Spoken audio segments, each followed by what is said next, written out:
भगवान बुद्ध आणि त्यांचा धम्म ह्या ग्रंथाचे लेखक विश्वभूषण भारतरत्न परमपूज्य बोधिसत्व डॉक्टर बाबासाहेब आंबेडकर हे या ग्रंथाचे लेखक आहेत. भगवान बुद्ध आणि त्यांचा धम्म या ग्रंथातील पंचम खंड म्हणजे 5वा खंड चालू असून या 5व्या खंडातील भाग दुसरा आपण पाहत आहोत. भाग दुसऱ्यामधील चॅप्टर आहे 2 भिक्खू आणि तपस्वी या दोन्हीमध्ये काय फरक आहे ही माहिती आजच्या व्हिडिओमध्ये आपण पाहणार आहोत. त्या अगोदर आपण रोजच्या प्रमाणे नेहमीप्रमाणे समर्पण घेत आहोत. सुखो बुद्धानुमुपादो सुखा सधम्म देशना सुखा संघस्स सामगी समागान तपो सुख. सुखद बुद्धाचा जन्म, सुखकर सद्धम्म उपदेश, सुखकर संघ एकता, सुखद समूह तपस्या. धम्मपद बुद्धवग्गो 14,194. समर्पण संपलेलं आहे. आजच्या व्हिडिओला आपण सुरुवात करतो. भिक्खू आणि तपस्वी यामध्ये लोक म्हणतात महाराज नाही का, महाराज महाराज म्हणजे महाराज कोणाला बी कपडे घातले की तो महाराज होतो तयार. पण भिक्खू व्हायचं असलं, भिक्षू जर व्हायचं असेल तर ती अवघड गोष्ट आहे, साधी गोष्ट नाही. आणि तपस्वी म्हणजे तपश्चर्या करणारा भिक्खू या दोन्हीच्या वर्तनामध्ये वागण्यामध्ये काय फरक आहे ते या आजच्या भागात आजच्या व्हिडिओमध्ये आपण पाहणार आहोत. भिक्खू म्हणजे तपस्वी काय असा प्रश्न इथं निर्माण झालेला आहे. भिक्खू म्हणजे तपस्वी काय याचे उत्तर नाही असे आहे. भिक्खू म्हणजे तपस्वी तर त्याचं उत्तर भिक्खू तपस्वी नाही असे आहे. स्वतः भगवंतानी म्हणजे स्वतः भगवंतानीच निग्रोध या नावाच्या परिवर्जकाबरोबर झालेल्या संवादात या प्रश्नाचे नकारात्मक उत्तर दिले आहे. स्वतः तथागत भगवान बुद्धानंच. एकदा भगवंत राजगृहाजवळील गृद्धकुटावर राहत होते. गृद्धकुट नावाचा पर्वत तिथे राहत होते. त्यावेळी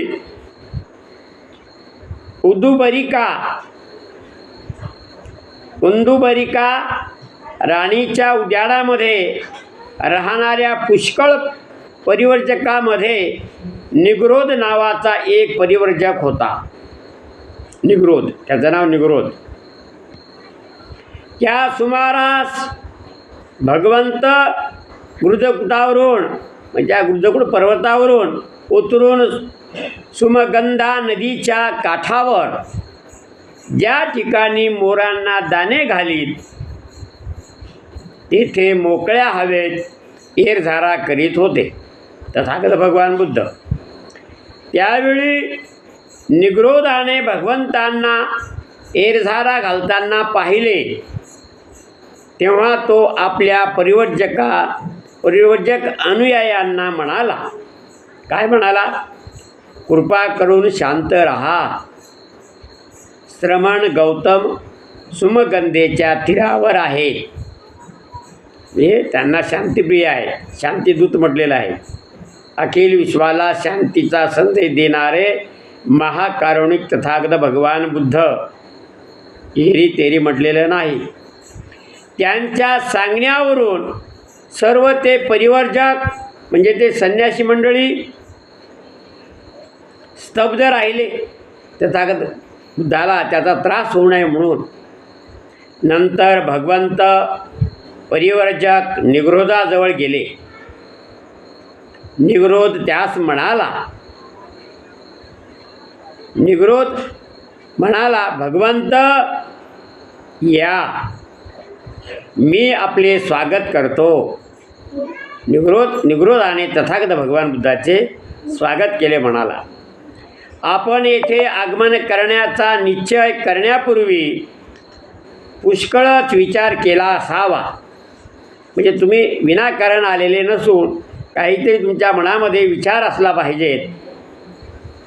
ह्या इथे सिद्ध असलेल्या आसनावर आपण बसावे. तथागत भगवान बुद्धासाठी बसण्यासाठी आसन तयार करून ठेवलं त्या निग्रोधाने, आणि तो म्हणाला इथे बसा. पुढे केलेल्या आसनावर भगवंत स्थानापन्न झाले, म्हणजे येऊन बसले. निग्रोध भगवंतापेक्षा एका ठेंगण्या आसनावर, म्हणजे छोट्या त्याच्यापेक्षा खुज्या आसनावर त्यांच्याच बाजूला बसला.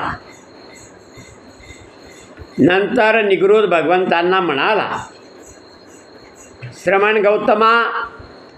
गौतम आमच्या ह्या चमूत आले.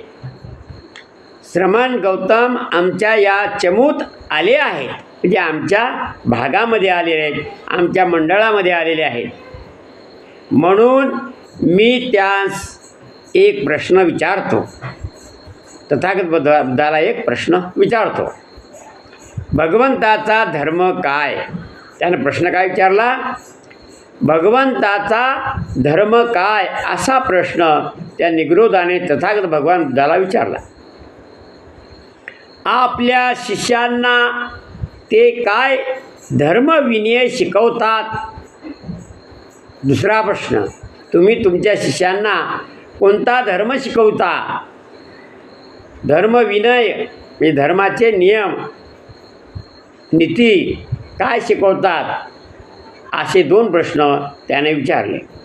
आणि असे भगवंताने आत्मसुख प्राप्ती शिकविलेले शिष्य कशाला शरण जातात?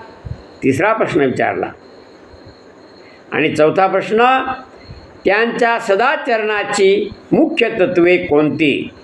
असे या निग्रोधाने तथागताला 4 प्रश्न लगातार विचारले.